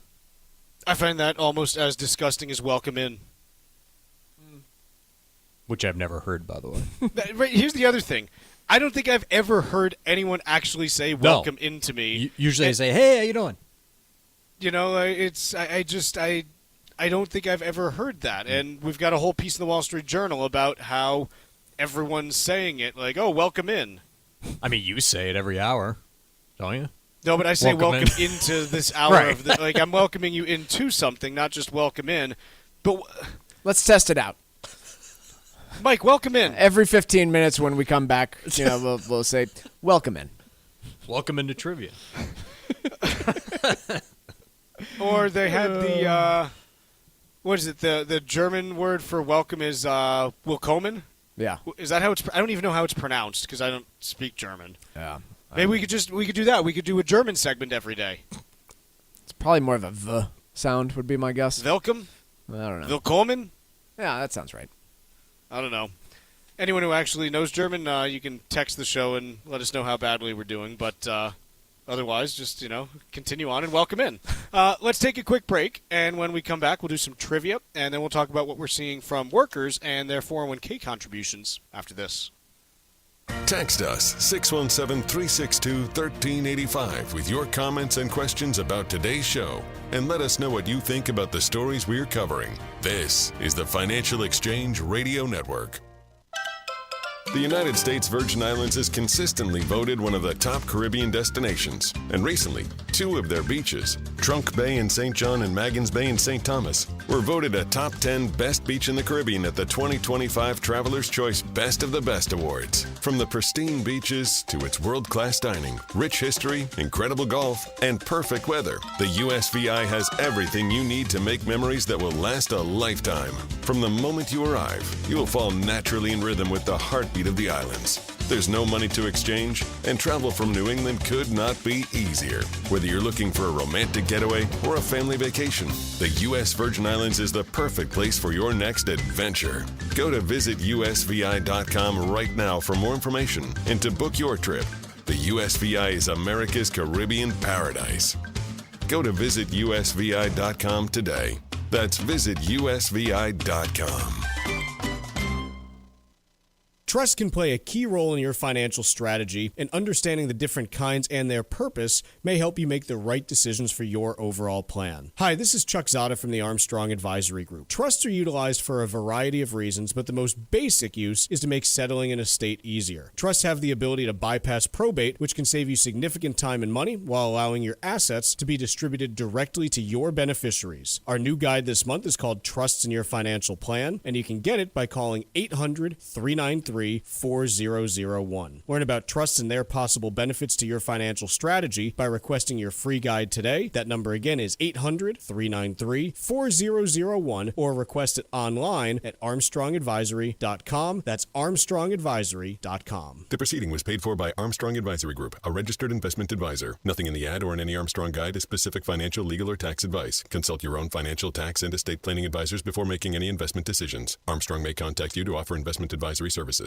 Creating an estate plan can be a difficult process if you aren't working with an expert who can make sure your plan is secure. Cushing & Dolan can help. Call them today at 866-848-5699. Estate planning is their business, and their new monthly guide is called Detour Ahead, Estate Planning Blunders to Avoid. Don't put your assets at risk and open yourself up to severe tax consequences. Even if you already have a plan, this guide may correct an issue that could come back to haunt you in the years to come. Proper estate planning is crucial to you being able to enjoy your later years, and it may be the difference between retiring comfortably or living under incredible financial pressure. Call Cushing & Dolan right now at 866-848-5699 and get your free guide today. That's 866-848-5699, or request it online from their website, legalexchangeshow.com. The proceeding was paid for, and the views expressed are solely those of Cushing & Dolan. Cushing & Dolan and/or Armstrong Advisory may contact you offering legal or investment services. Cushing & Armstrong do not endorse each other and are not affiliated. Is it a stroke? Even if you're not sure, act fast and call 911. Signs can include face drooping on one side, arm weakness, speech difficulty, or not making sense when talking. Time is critical. A stroke requires immediate medical care, which starts as soon as the ambulance arrives. So if you see any sign of stroke, act fast and call 911. Visit mass.gov/stroke, sponsored by the Massachusetts Department of Public Health. Here at the Massachusetts Department of Elementary and Secondary Education, we are committed to all students not only attending, but succeeding at school. Your presence is powerful. Share why you attend at doe.mass.edu. Sponsored by the Massachusetts Department of Elementary and Secondary Education.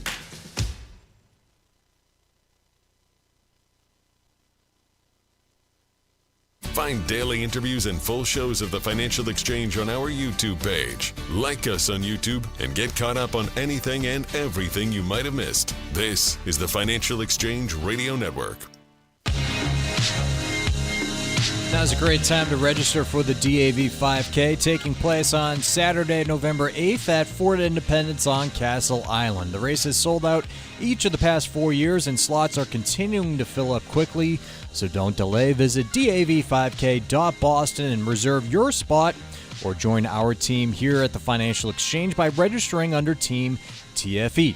That's Saturday, November 8th for this year's DAV 5K. Sign up now at dav5k.boston. Welcome into trivia here on the Financial Exchange. And on this day back in 2005, Gordon Ramsay made his first appearance on American television when his cooking reality show debuted. Ramsay's cooking reality competition has been running on Fox for 20 years. So, trivia question today. What is the name of Gordon Ramsay's original cooking competition show on Fox? Once again, what is the name of Gordon Ramsay's original cooking competition show on Fox? Be the fifth person today to text us at 617-362-1385 with the correct answer, and you win a Financial Exchange Show t-shirt. Once again, the fifth correct response to text us at 617-362-1385 will win that t-shirt. See complete contest rules at financialexchangeshow.com.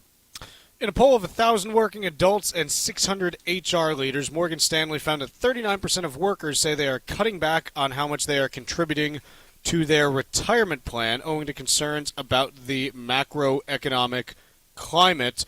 This, I think, also dovetails nicely with a piece from the New York Times talking about how buy now, pay later defaults are starting to pile up a little bit. And I guess where I get to on this is twofold, Mike, which is the lower half of the income distribution in the United States really hurting right now. Yep. I'm also just not sure, because of how little that group makes relative to the higher earning demographics, that has a material impact on the U.S. economy, simply because so much spending is driven by that top 10% that makes a disproportionate amount of the income and owns a disproportionate amount of the wealth in the country. And so, unfortunately, like where I kind of land is, I just don't see the path to things really improving for that group in the near future. Yeah, I struggle with that one as well, especially if we end up being faced with any sort of rise in unemployment.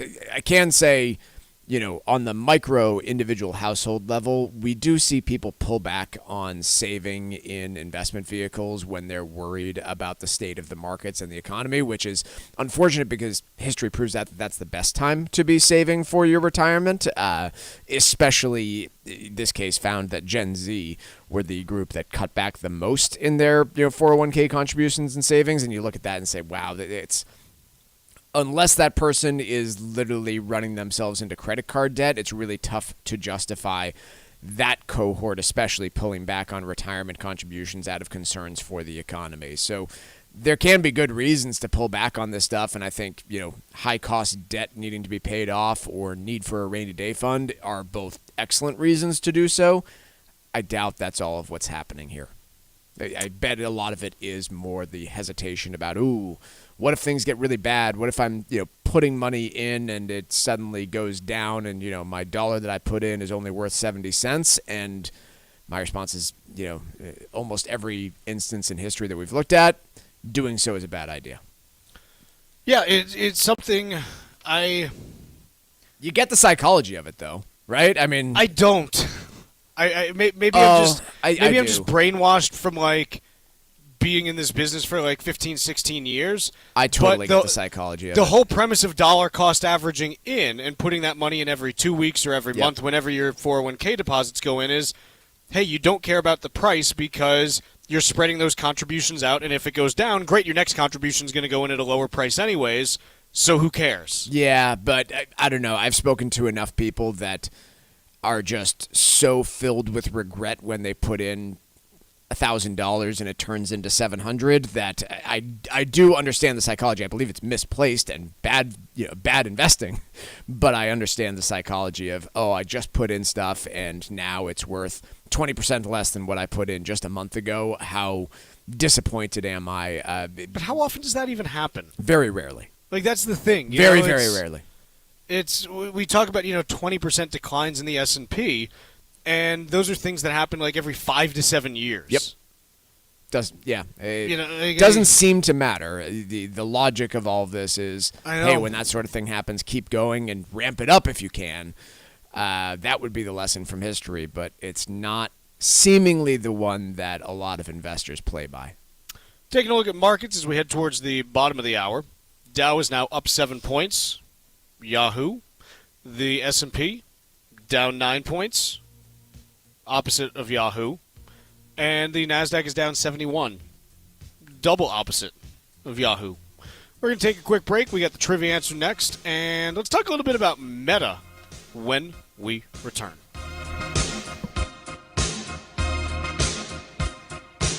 Bringing the latest financial news straight to your radio every day. It's the Financial Exchange on the Financial Exchange Radio Network. Congratulations to the students and staff of Emergence Academy in Springfield, Massachusetts for their winning submission to the state's Power of Presence initiative. The school's amazing video will help spread the word about the power of students being in school every day. To see the video and learn more, visit us at doe.mass.edu. Sponsored by the Massachusetts Department of Elementary and Secondary Education. It happens all over Massachusetts. Can you tie my shoes? In every home and every community. Be careful on your bike. Learning can happen anytime, anywhere. We'll see you at practice this weekend. And no matter how learning takes place in your family's life, Desi is there as your partner. The Massachusetts Department of Elementary and Secondary Education. Never stop learning. Find out more at mass.gov/back-to-school. Sponsored by the Massachusetts Department for Elementary and Secondary Education.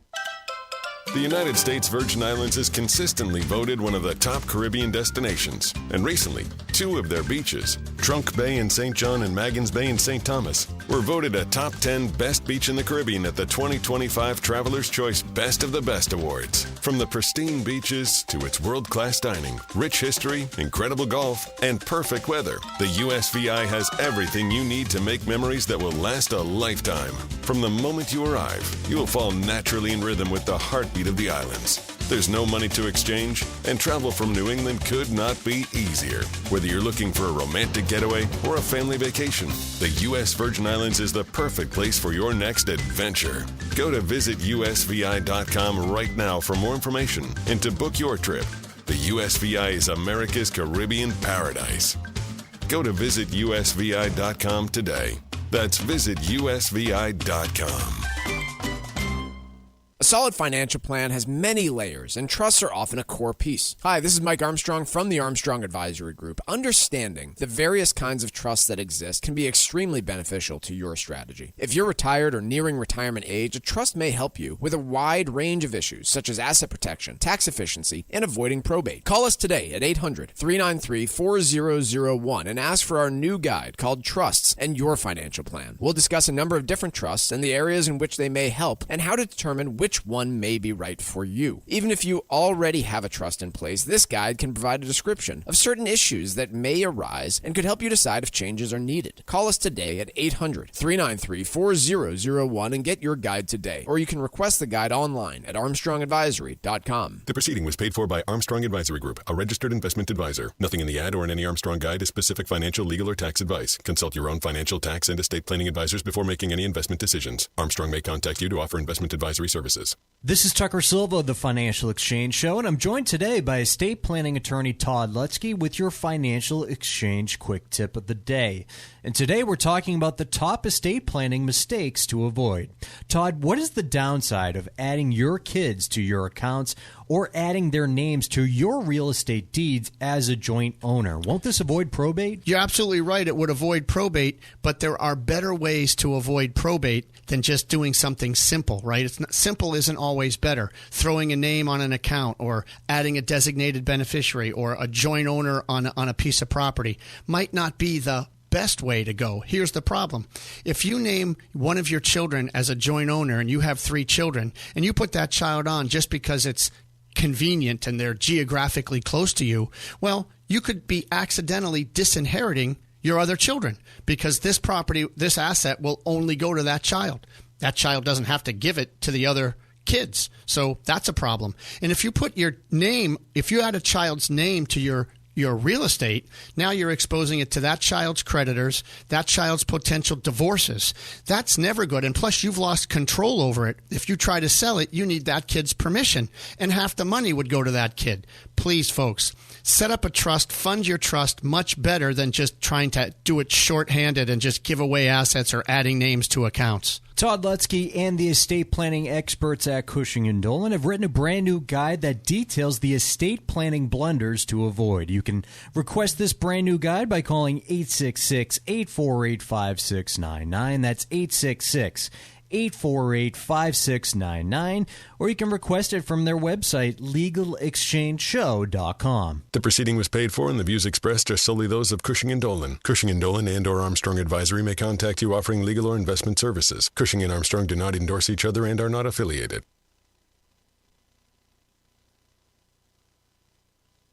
The Financial Exchange Show podcast drops every day on Apple, Spotify, and iHeartRadio. Hit that subscribe button and leave us a 5-star review. You're listening to the Financial Exchange Radio Network.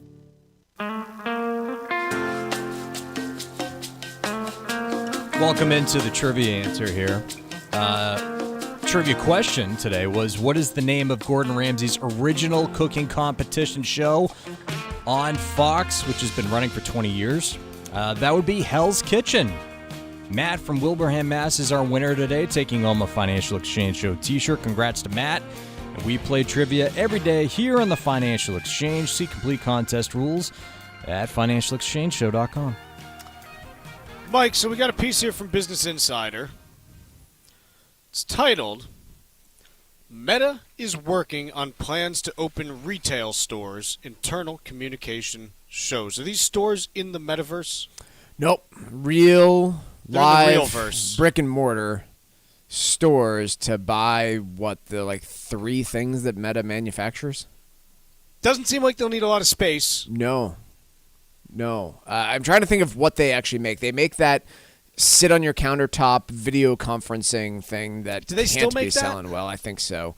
They make the Okay, here we go. Ray-Ban I got it. glasses and the VR headsets. I don't know of anything else. I would say the Ray-Ban glasses would be the top attraction to a retail I'm on store. I'm on their website right now, actually. And they have, it looks like the glasses in a few different styles and colors. So there's maybe 20 options available total. Okay. It's like 3 or 4. So you need less space than a sunglasses hut. Right, shouldn't be a ton of space there. They have their headsets, the Meta Quest, of which they have the Meta Quest 3S and the Meta Quest 3, and then some accessories. And aside from that, it looks like they sell games that you can buy for their headsets. So they don't even sell They don't sell that conference call tool anymore? No. Gone. Oh, boy. Gone. So, yeah, I don't... So the good news, they won't need to spend much in rent. No, this could occupy less space than like a New York City souvenir shop. But here's the thing. They're still trying to make Meta happen. And I want to tell you a story. Tucker, can we get the time machine all queued up here? Stand by. Need to boot it up. Yep, get the flux capacitor all rolling. We'll get that puppy up to 88 miles an hour. I want to take you back to July 7th, 2007. Wow. Yeah, we're going back 18 years. It's a hot, sunny day in New York City. There's a guy actually frying eggs on the sidewalk. He's flipping them and making them over easy if you want them that way. And there in New York City is the world's first Apple store that is opening on the day that the world's first iPhone is for sale. And a good friend of mine from college had driven down to New York City. And, oh yeah, now we're cooking. He was driving down to New York City. And man, it was hot in that car because the air conditioning was broken too. In 2018, that's right. 2007. Oh, 07, 18 years ago. And man, he gets in line on July 5th, 2 full days before the iPhone goes on sale. And he's not even the first person in line. And he waits for 2 days camping out on the streets of New York City while some dude flips him, eggs into his mouth off the sidewalk. Eggs into his mouth? Yep. Uh-huh. Yeah, it's like the hibachi, but pretty disturbing. New York City sidewalk. It's great. They do shrimp, too.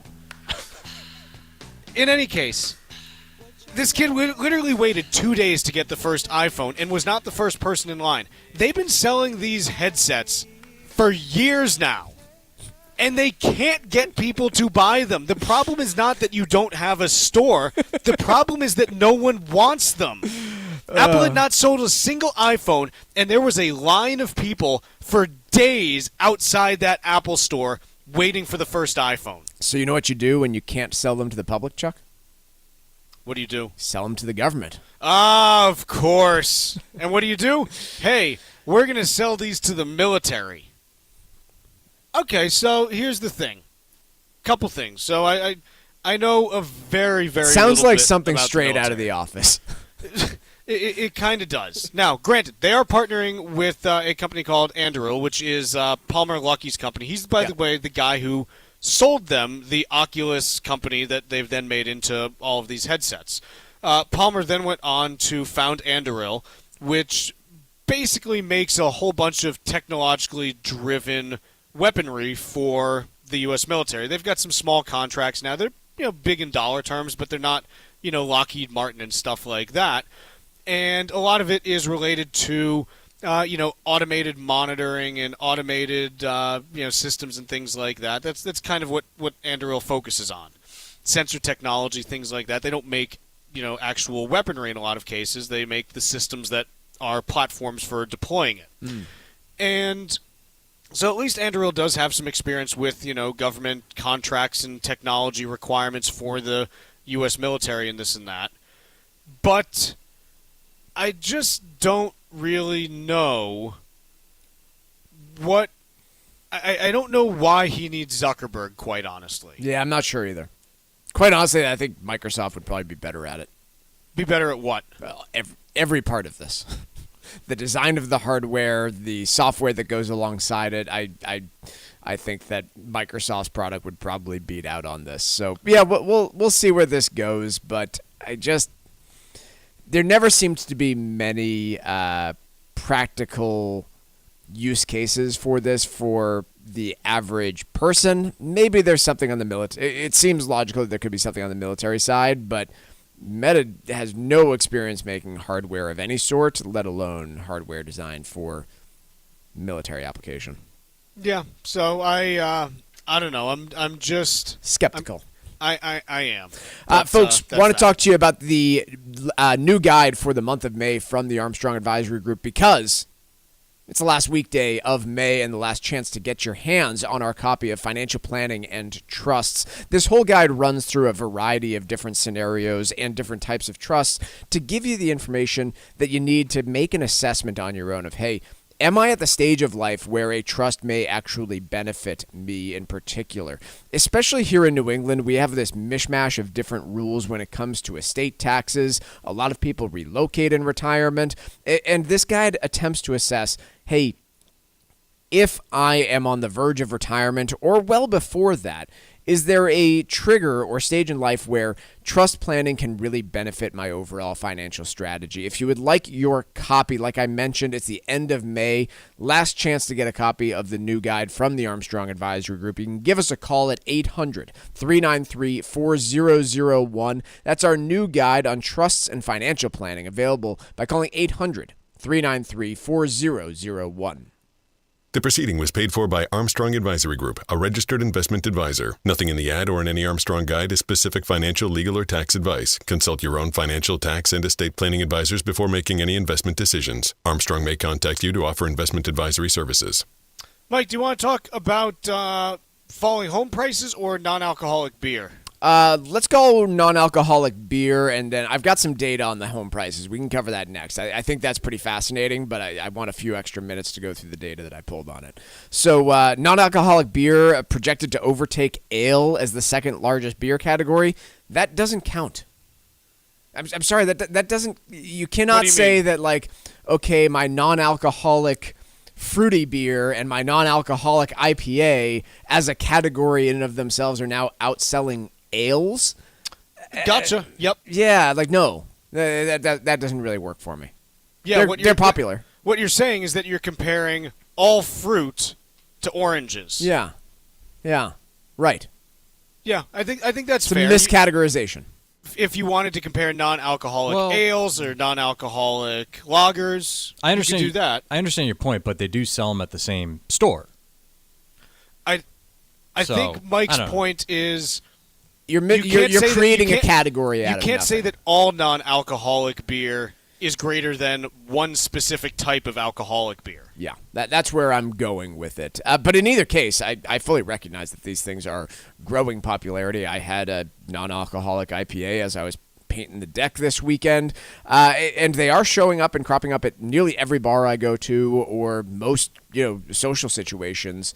I feel as though non-alcoholic, specifically non-alcoholic beer and other type drink, canned cocktails and things like that are being a target demographic for most groups. And while the companies themselves are pushing them, they can't see it as welcome news because I think it's all stemming from a general push to consume less alcohol.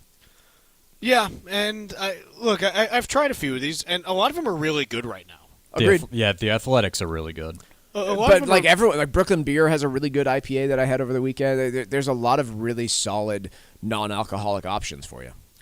I guess here's the compared question. to my father's O'Douls that he used to drink for just decades, and garbage, just terrible beer. I guess here's the question that I have on this is that the market for this is someone who really loves the taste of beer but doesn't want the alcohol. Because otherwise, if it's just, hey, get me over the social awkwardness of, everyone's drinking around me and I'm not. I'll have a Sprite. Even beyond that, you could do one of those liquid death guys in the black can with the skulls on it that's just water. Yeah. And so it's really got to be, hey, I love beer, but I don't want the alcohol. And I'm just wondering how big that specific market is. Now, it's obviously big enough that, hey, worldwide beer volume, this according to IWSR, worldwide beer volume fell 1% last year, but non-alcoholic beer grew by 9%. Yeah. But I guess it's just something where, hey, okay, first, a couple of things. Because there's also one, they buried the lead in here also. Mike, do you know what style beer has the largest market share worldwide? Lager. Lagers. Do you know what the market share is? No. A lot. Of beer? Of beer. It's 92%. Oh, jeez. Wow. So this is okay, so non-alcoholic beers overtook ales, which at most could be 8%, but, so it's... Okay, yeah. What are we also really doing here is kind of the continuation of the question, I think. Yep. Let's take a quick break. When we come back, we'll do a little bit of stack roulette. Missed one of our shows? Catch up anytime by asking your Alexa smart speaker to play the Financial Exchange. This is the Financial Exchange Radio Network. Creating an estate plan can be a difficult process if you aren't working with an expert who can make sure your plan is secure. Cushing & Dolan can help. Call them today at 866-848-5699. Estate planning is their business, and their new monthly guide is called Detour Ahead, Estate Planning Blunders to Avoid. Don't put your assets at risk and open yourself up to severe tax consequences, even if you already have a plan. This guide may correct an issue that could come back to haunt you in the years to come. Proper estate planning is crucial to you being able to enjoy your later years, and it may be the difference between retiring comfortably or living under incredible financial pressure. Call Cushing & Dolan right now at 866-848-5699 and get your free guide today. That's 866-848-5699 or request it online from their website, legalexchangeshow.com. The proceeding was paid for and the views expressed are solely those of Cushing & Dolan. Cushing & Dolan and or Armstrong Advisory may contact you offering legal or investment services. Cushing & Armstrong do not endorse each other and are not affiliated. New Englanders love the Caribbean, and now there's a Caribbean travel channel available for you to learn all about Caribbean culture while you're planning your next trip to your favorite island. The TravelShareIt.com marketplace is loaded with information about the arts, festivals, food, and music throughout the Caribbean, and is an interactive website featuring daily travel deals to any island of your choice. Book your next Caribbean vacation on the most comprehensive travel channel for the islands, TravelShareIt.com. That's TravelShareIt.com. This is Michael Valila, Adjutant of the Disabled American Veterans Department of Massachusetts. We focus on the people returning from service, not their specific illness or injury. Our number one goal is to make sure our veterans have the necessary services they need, be it physical, emotional, or financial, so that their transition can be seamless. You can help our great American heroes as well by making a donation today by visiting dav5k.boston. That's dav5k.boston. Hi, this is Mike Armstrong from the Armstrong Advisory Group. Estate and financial planning go hand in hand, and one of the most common ways to keep that bond secure is with a trust. Our new guide, called Trusts in Your Financial Plan, is available right now. In it, we'll discuss the various types of trusts that exist and how they might benefit your planning process. Trusts provide a number of different protections for your assets, including privacy, control, and tax efficiency. If you're retired or nearing retirement and have concerns about your financial strategy and whether or not a trust may help, call us today at 800-393-4001 and ask for your free guide called Trusts in Your Financial Plan. Learn about how a trust could make a difference for you and your family by calling 800-393-4001. That number again is 800-393-4001, or you can request the guide from ArmstrongAdvisory.com. The proceeding was paid for by Armstrong Advisory Group, a registered investment advisor. Nothing in the ad or in any Armstrong guide is specific financial, legal, or tax advice. Consult your own financial, tax, and estate planning advisors before making any investment decisions. Armstrong may contact you to offer investment advisory services. Hey, listen, are you a 50-year-old person looking for term life insurance? Then you need to talk to Bob. Bob specializes in helping people find $1 million or more of term life insurance for a couple of $100 a month. Look, you need to know there's a price war in the term life insurance business, and you may be paying too much. Call Bob, and he'll shop and see how much money he can save you. Look, this could be the last term life insurance policy you ever have. Your rates are guaranteed for the next 20 years. That's right, guaranteed level rates for the next 20 years. And if you're a smoker or your health is not perfect, Bob has great rates for you too. So for $1 million of term life insurance coverage for a couple of $100 a month, call Bob right now. 800-965-7987. 800-965-7987. 800-965-7987. That's 800-965-7987. Paid for by Term Direct.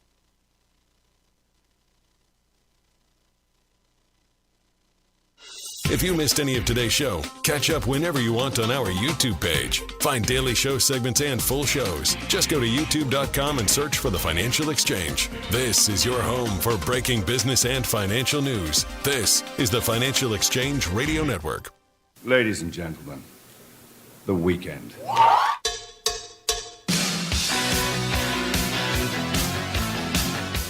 Mike, what do you got for us for Stack Roulette? The housing situation. Connor Sen in Bloomberg has a piece. A soft housing market isn't just a Florida and Texas story now, and he's absolutely correct. I went and grabbed Realtor.com's data. They put out monthly a whole bunch of stats on number of listings, median price, state by state.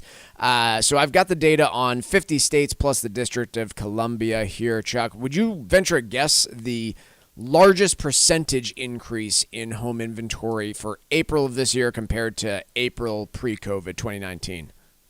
25%. It is a 99% increase coming from the District of Columbia. April 2019, there were only 1,400 listings. This is district. This is like municipality level. Sorry. No, sorry. This is Washington, D.C. Is everything else on a state Everything level? else is on a state level, but we've got D.C. data. So it strip out doesn't DC? really count. Yeah. But I found it confounding that the active listings in D.C. pretty much doubled, and I'm guessing this has to do with government employees. Texas takes the next spot, up 28%, but Colorado's tied right there with them. Texas is just obviously a much more populous state than Colorado. Florida is there at number 3 with a 23% increase, and then you go Tennessee, Arizona, Utah, Washington, Idaho, and Hawaii all out there with higher levels of inventory than they saw in 2019. Rounding out the biggest declines, Connecticut, we've talked about over and over again. There are no homes for sale in Connecticut. There are currently 3,800 listings in the entire state of Connecticut. That's a 75% drop. New Jersey, Vermont, Illinois, Rhode Island, West Virginia, New Hampshire, Alaska, Maine, North Dakota, and Wisconsin rounding out that bottom 10 in terms of inventory on the other direction. And so there's some of these things that haven't, like across the Northeast, inventories are still pretty bad, but there's a number of states in there that don't have much in common with New England, West Virginia, Alaska, and North Dakota, to name a few. And so it is a very bifurcated market right now in terms of homes for sale. Mike, I want to ask you a question that I've thought quite a bit about. How many people do you think lived in Middle Earth? I don't have an answer for you, Chuck. So, this is the question that Lyman Stone, who is a demographer, tried to answer is, look, how many hobbits and orcs and elves lived in Middle Earth? And what he comes up with is 34 million people. And are you allowed to source this data from both movies as well as books, or do you have to go with the books only? Well, so he kind of got to stick with the original source material, I think. Yes. So, and he basically then bases it off of various population densities. But he gets down to I'll read a couple quotes here because he does some really good work on this. He says, "Look, my operating assumption here is basically that though hobbits are small, their voracious appetites mean they need similar land per hobbit as humans need because they eat more. Yeah. Likewise, though elves are immortal and thus can subsist on little or nothing." In practice, elves also have slow reproduction and are leaving for Valinor, and so, again, similar density as humans. He then goes on to point out, dwarves are the only real problem. Dwarves. What do dwarves eat? Can a dwarven city subsist on its own? I'm not sure. And so this is a real problem, but he comes back to like about 34 million people living in Middle-earth during the time of, Frodo and Bilbo Baggins, which is something I've always wondered about. That's what you're bringing to the table on a Friday afternoon here, huh, Chuck? I mean, yeah. Can you write your thesis on this as a demographer? Probably. So this is actually kind of funny because Lyman actually does like some pretty. So. What's that? I'm glad you thought so. So no, he does like some really impressive demography studies. Yeah. And this thing that he wrote is legitimately like 5,000 words. Oh, I believe it. It's just ridiculous. But I found it today, and I had to bring it to the table. I guess if we want something else that might be more useful here, the 10 happiest cities in the world. This is according to the Institute for the Quality of Life, based on citizens, governance, environment, economy, health, and mobility. None of these end up coming out to be U.S. cities, but Copenhagen in Denmark ends up being the top happiest city, followed by Zurich, Singapore, Antwerp, Seoul, Stockholm, Taipei, Munich, and Rotterdam. So there's that. We don't get a single one. Not a one. Not one. I wonder where the highest ranked U.S. one is. Yeah. I haven't seen the full list. Yeah. Let's see if I can. Let's see. Here we go. New York City comes in at number 17 as the happiest American city. Seems apparently too high. They've never visited Everyone New York. from New York is angry. It's too high. Way too high. I disagree. You're conflating New York and Philly. Yeah. Most people from New York are angry. True. There are a few who are just aloof and not paying attention to too much. Minneapolis also clocking in the top 30. So we got that. Let's take a quick break for the entire weekend. We'll see you back here on Monday on the Financial Exchange. Have a great weekend.